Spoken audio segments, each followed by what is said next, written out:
Well, hello everyone, and welcome to the beginning of the last days. My name is Laura-Lynn Thompson, and I always like to read from my dad's Bible. He passed away just a bit over a year ago. I miss him a lot, and his Bible is underlined, marked, dated, little notations of all the things that he thought were significant of anything that he was reading, and it meant a lot to me to get his Bible after he passed and to actually get to know my dad a little bit more because I knew that he, liked to read the Bible. I just didn't know he was such an intense studier of words and what they mean and all of that. So today, the verse that popped up that he had underlined, it says Psalms 133, verse 1, Behold how good and how pleasant it is for brethren to dwell together in unity. And I think that is so true, that finding unity, finding like-minded people, people who actually share your values and your views, this is a season where we need to be with those that truly get it. And of course, we've been going through a lot this last year wherein we've seen that some of our loved ones, some of our friends, oh, look at that, you can see my mug there. That's super cool. All right. Now, before we get to our amazing guest, many of you know Pastor Andy Woods, and he is such an absolute brilliant presenter. He is somebody who speaks into the lives of people across the world, and in particular in the United States of America. He has got a beautiful heart, a beautiful ministry, and he is awakened. So he knows what's going on. He's one of those men of Issachar that they talk about, where they are discerners of the times. But I just want to let you know I had an incredible weekend. You might have seen some pictures going online. I'm back on Facebook tomorrow, guys. My 30-day ban for telling the truth is over tomorrow. I'm pretty excited about that because I've got a lot of followers on Facebook. And is my hair in the way? Oh, okay. My husband actually cares about my hair. That's a beautiful moment, sweetie. It means a lot to me. Usually he doesn't even notice when I get, a haircut or new hair color. Completely seems to go unnoticed. So thank you. That's beautiful. So I get to the airport to fly to Calgary. So this was Saturday, midday, I think. And have you ever done this, that you get to the airport and you don't have your suitcase because you thought your honey was getting it and he thought you were getting it? I get to the airport with nothing but my purse. Thank God I had my hair straightener in there, but nothing, like no toiletries, no clothes for the weekend. So I got this awesome jacket from my friend Hillary. Another gal that was at Pastor Arter's church, she gave me a shirt and another blazer. So I mean, actually, I ended up with more than I would have had if I had my suitcase. And I found out you can buy toiletries at the airport. It's beautiful. So I was a little overwhelmed. I felt the blackness beginning to come in, on my life when I don't have my stuff. And I was freaking out a bit on the inside. But I'm pretty proud of myself. I didn't get mad at my husband and say, well, you were supposed to grab my bag. And he didn't get mad at me and say, well, I thought you had it. Like, how could you leave without your bag? None of that happened. We just kind of went, oh dear, we got to handle this. And I couldn't turn around and go home. It was too far. And we handled it. We didn't yell at each other. And now he cares about what my hair looks like. So beautiful. All right. So, formerly a professor of Bible and theology at the College of Biblical Studies in Houston from 2009 to 2016, Andy now serves as president of Chafer Theological Seminary and senior pastor of Sugarland Bible Church. Don't you love that name? Sugarland. That's so cool. And he lives with his wife, Ann, of 23 years, and daughter, Sarah. And he has contributed to numerous theological journals and Christian books. And he is here with us today as a discerner of the times and somebody who can help us to walk through things. So thank you, Pastor Andy Wood. Thank you very much for joining us today. Well, it's a joy to be here, and thanks for having me. You are welcome. Now, we are watching what's going on. You may have seen some of the things that happened here in Canada. We've had pastors jailed. We have had pastors fined hundreds of thousands of dollars as we've gone through these different seasons with the COVID that hit us. But tell me about the United States of America and what similarities or differences do you see in what's going on? And most of all, sir, would you just share your heart about what you think God is speaking to us at this critical hour? Well, I would say the United States is divided. um, we have kind of the red blue state issue.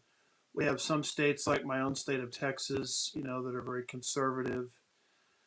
But you have other states that are more bluish, like on the West Coast, you have California, East Coast, you have New York. And during the height of the whole COVID situation, those pastors in those very blue states were facing, something very, very similar. Maybe not quite as extreme, but very similar to what you guys were going through and are going through in Canada. And their churches were being fined and threatened, and they were being threatened with jail. And so that's sort of the long and short of it. Here in the United States, we're basically a very divided country. Wow. And we have seen that same division that's happening up here. Um, so how have you sort of then positioned yourself as a leader in your church? And by the way, I do love Sugar Land. That why is it called that? Well, we are southwest Houston, just outside of Houston. And when this city was started, it was known for importing sugar, creating it and then sending it elsewhere. Okay. And so it got the name, right when it started, Sugarland. And the sugar mill is now closed down, but the city name, continues. And we kind of like to look at our church that way, that we're teaching the purity of God's word and exporting it, everywhere. So we kind of like to think we're following in the same mold, in a spiritual sense, in the same city. Um, so as you have been going through this, do you believe that that God is using what has happened to bring us together in unity? We're a little bit surprised here in Canada at the blindness. I don't know if you felt that because a lot of people actually do not seem to know what's going on. Yeah, there's a lot of people that just have a mindset that you just submit to the government no matter what the government tells you to do. But, if you understand the United States, you understand our foundation, and if you understand unalienable or inalienable rights, and that our rights come from God and not the state, the state doesn't have any right to step in and mitigate, free speech or to tell people they can't go to church or, these were some of the insane things going on, when COVID was at its height. You can't sing because if you sing, it might spread the virus, etc. And so, really, what's happened is, you asked me, has God used it? I mean, very clearly, He's used it because there's been sort of a separation between churches that are sort of woke, um, lukewarm churches, and you saw them, shut their doors for a very long time during COVID. But you saw other churches, actually taking a stand. And so, what the whole COVID situation revealed is the difference between a Bible based church and more of a woke church.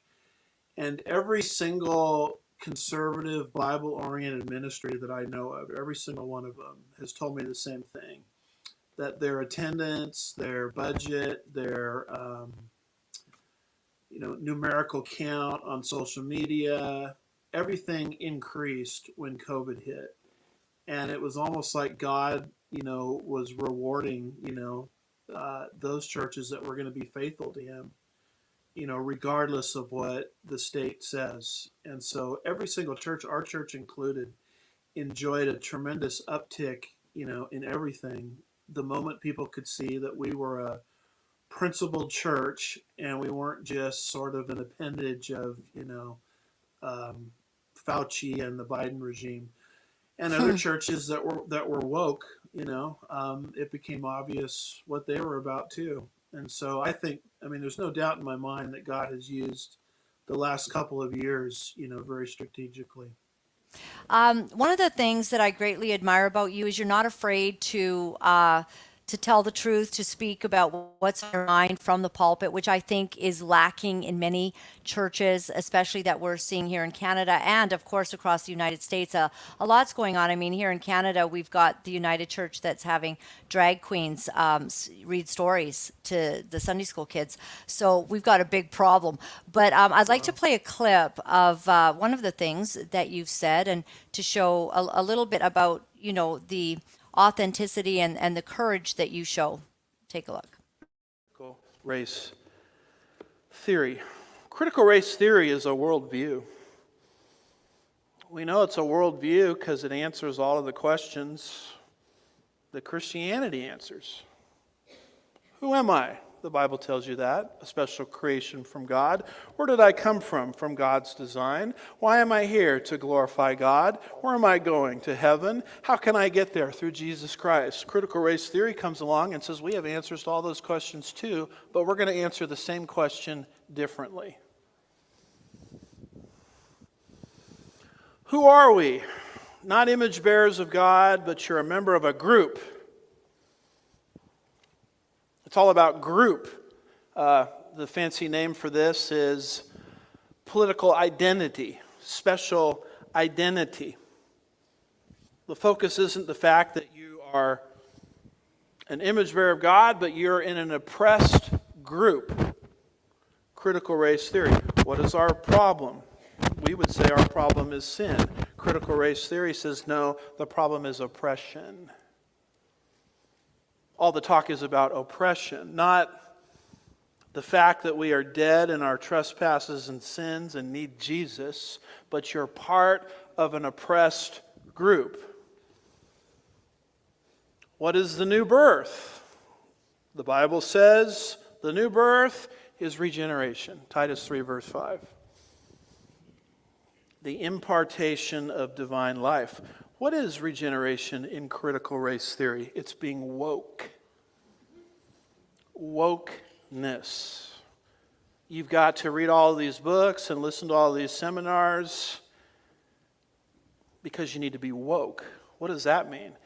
You need to be awakened to the subconscious racist that you already are, and you just don't know it. It's a different regeneration. What's the solution? We say the solution is Jesus Christ. Critical race. So when you speak of wokeness, what have you come to understand about what that means in our life? And yes, we do know as Christians we believe that the solution is Jesus Christ. We've got quite a problem in the division that's happening between the left and the right. It's never been so prominent. Yeah, I mean, one of the things to understand about Marxism is they are very pro-religion. Even though Marx called religion, the opiate of the masses, when you actually look into what Marxist tyrants have done, they've co-opted religion. And so basically what they've done is they've tried to make Jesus into something less than he is. Jesus, instead of being the creator and the redeemer and the Son of God who rose from the dead and died, paid the penalty for our sins, Jesus, they've remade him into sort of a social reformer. And the Marxists are so smart that they realize that they can lower the resistance to communism in a population if they simply co-opt religion and make religion, compatible with Marxism. And that's what's called liberation theology. And so you notice that they've redefined regeneration. Regeneration to them is becoming aware of the class struggle. Today they call it being woke. But, that's one of the reasons I did that sermon is I wanted people to understand that all of these things that they're being force-fed in the area of critical race theory is actually, a religious enterprise by design. So, do you think that there's a lot of racism still happening? I mean, I've been watching some very courageous African American people stating that they've had amazing opportunities and they do not believe that America is a racist country. We always find certain people that can be racist, but what do you say about the general populace of America with regard to racism? Well, I would say racism is anywhere. There are always people, you know, that are racist. Think one skin color is higher than another. Of course, that's wrong. That's an abomination to think that. And if that's all critical race theory was about, let's stop the individual racist, then I would be on board with that. But that's not what it's about. What they're trying to argue for is not that there are individual racists, but they use these expressions: structural racism, systemic racism, institutional racism. And what they mean by that is America it's racist from its foundations. And they point out every single racial problem America has ever had. They don't point out any of the good things that we've done to remedy racism structurally, like the 13th and 14th and 15th Amendments to the United States Constitution, which got rid of slavery. They don't talk about the Civil Rights Act of 1964. And they almost want to take you back to a pre-Civil War environment where they want you to believe that the country that you're living in, from its foundation, based on its structures, is racist. And so what they want to do once the population believes that is they want to tear down the existing social structure. And then the key thing to understand is, what do they want to replace it with? That's what the word progressive means. We're progressing somewhere. And what they want to replace it with is ultimately one world Marxism or communism. That's the end game. And right standing in the way is the United States of America. And so you have to convince the population that the country that they're in is systemically racist so they can tear it down and replace it with something better. And so I think that's one of the reasons they've co-opted religion, with this critical race theory mindset is, they're trying to move the population that direction. Are you worried for your America, or do you believe that you're coming through all of this? We're watching what's happening on your borders. We're watching the decline of values and morals and traditional beliefs. What do you think? Well, from a human perspective, I'm very worried about America. Um, I have a teenage daughter, and it's sort of obvious to me that she is not going to inherit the nation, that I grew up in. And this country right now is an absolute mess. The border, I live in the Houston area, so I'm sensitive to this issue. The border, our southern border is wide open. And you can't have a country, without borders. Our economy is in a shambles. Inflation, is going right through the roof. We're moving into kind of a two-tiered justice system where it's kind of one set of rules for the people that are in the in crowd and another set of rules for the rest of us. We're mired in, scandal after scandal after scandal. If you've been following things like what's going on with the Hunter Biden laptop, Oh, we we're sure have. we're moving Yep. aggressively We're allowed to into. talk about it now. We kind of got banned a year ago for mentioning anything about the Hunter Biden laptop, but now, oh, we're apparently it's all true. Yeah. Yep. And another thing is the January 6th protesters. Right. A lot of them right now, as I speak, are still incarcerated. And you wonder, well, what happened to their constitutional rights? So when you look at all these trends I've tried to describe, if it was just about me, I guess I wouldn't be as concerned. But for my daughter, I'm very concerned about the direction of our country. Yes, sir. Yes, sir. Well, we thank you for weighing in on us today. We're up against another interview that we've got several doctors and some very powerful, courageous people that are speaking out. And so we're up against that today. But we do thank you. Do you have any final word of encouragement to those that have faith and know that God's in charge, but they're really scared? What would you say to them? Well, I would just quote the Bible where, Jesus says, I'll never leave you nor forsake you. And, God is the same yesterday, today, and forever. And so when you live that way, you understand that your ultimate hope doesn't come with a nation or an administration or an economy, but it comes from your relationship, to God the Father through Jesus Christ the Son, who has made us promises that are unchangeable and immutable. And if people are worried and scared, that's a good sign to start, building your house on a better foundation. The foundation built on the rock, when the storm comes, it doesn't fall over, as Jesus talked about in Matthew 7. Hmm.